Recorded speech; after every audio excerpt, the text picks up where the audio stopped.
राजस्थान प्राकृतिक, सांस्कृतिक और ऐतिहासिक रूप से विविधताओं से भरा है।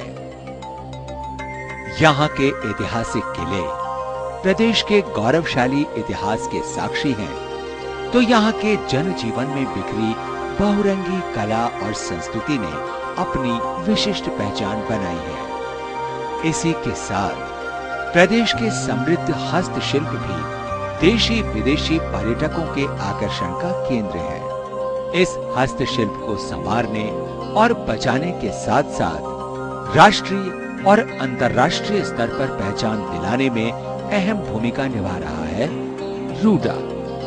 रूडा अर्थात ग्रामीण गैर कृषि विकास अभिकरण। राजस्थान का एक लोकप्रिय हस्तशिल्प है टेराकोटा माटी कला।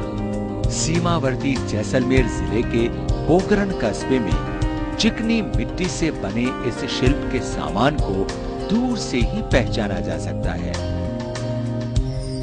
पोखरण के कारीगरों ने मिट्टी का काम करते हुए पानी के बर्तन और खाद्य भंडारण जैसी दैनिक जरूरतों की चीजों के साथ साथ अपनी रचनात्मकता का परिचय देते हुए सजावटी सामान भी बनाना जब शुरू किया, तब से यहाँ के टेराकोटा की लोकप्रियता को चार चांद लग गए। रूडा ने टेराकोटा में लोकप्रियता की संभावनाओं को समझा और उसे प्रश्रय देने और विकसित करने का काम शुरू किया। रूडा के प्रयासों से 250 परिवारों को इस योजना से जोड़ा गया और उनके 10 स्वयं सहायता समूह बनाए गए। रूडा ने न केवल शिल्पियों को तकनीकी सुविधाएं मुहैया करवाईं, बल्कि उनके उत्पादों में निखार के लिए कार्यशाला और प्रशिक्षण कार्यक्रम आयोजित कर नए डिजाइनों का विकास भी करवाया। साथ साथ इन्हें उत्पादों के साथ विभिन्न मेलों और प्रदर्शनियों में भी ले जाया गया, जिससे उनमें अपने तैयार माल की बिक्री, गुणवत्ता और बाजार की मांग की बेहतर समझ पैदा हो सके। इसके अलावा क्रेता विक्रेता सम्मेलन तथा निर्यातकों के साथ बैठकें आयोजित कर इन्हें राष्ट्रीय और अंतर्राष्ट्रीय बाजार से जोड़ा है। रूडा ने नए विकसित शिल्प का नया नाम भी दिया, पोखरण पॉटरी।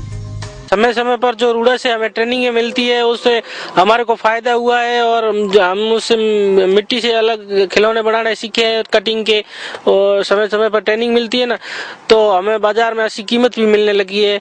हम बाहर उसको बेचते हैं तो अच्छी कीमत मिलती है। पोखरण में चिकनी मिट्टी से बनने वाले टेराकोटा अथवा पोखरण पॉटरी का काम यहाँ के कुम्हार समुदाय द्वारा परंपरागत ढंग से बखूबी किया जाता है।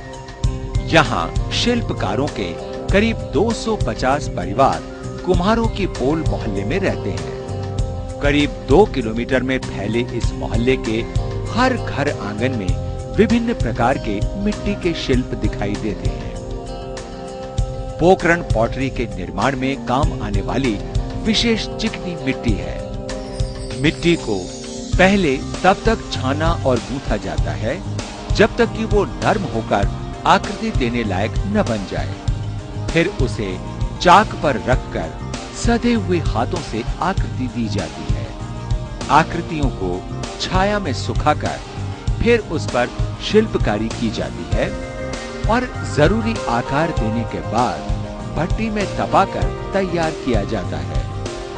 पानी रखने के छोटे पात्र और दिए पोखरण की विशेषता रही है, लेकिन रूडा के प्रयासों से अब पोखरण पॉटरी की पूरी श्रृंखला का उत्पादन होने लगा है। इनमें जानवरों की आकृतियां, लैंप, फूलों के गमले, खुले मुंह के बर्तन, टाइल्स, एस्ट्रे, दीवार पर टांगने वाले सज्जा के सामान और मूर्तियां शामिल हैं।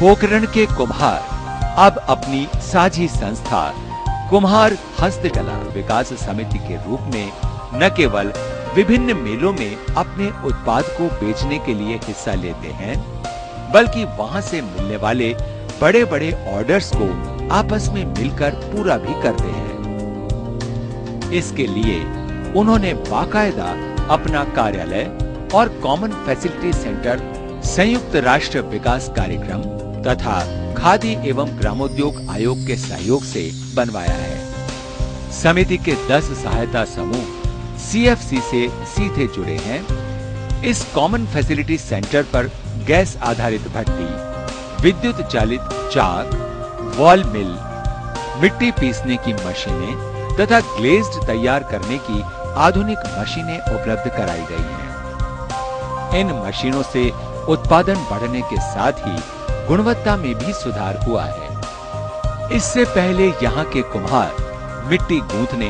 और पीसने का काम परिवार के साथ मिलकर हाथों से किया करते थे। रूडा के प्रयासों से पोखरण की परंपरागत टेराकोटा पॉटरी अब पोखरण पॉटरी के रूप में देश विदेश में अपनी विशेष पहचान बना चुकी है और इसकी बढ़ती हुई मांग के कारण पोखरण के कुम्हार हस्तशिल्पियों के आर्थिक और सामाजिक स्तर में भी सुधार आया है।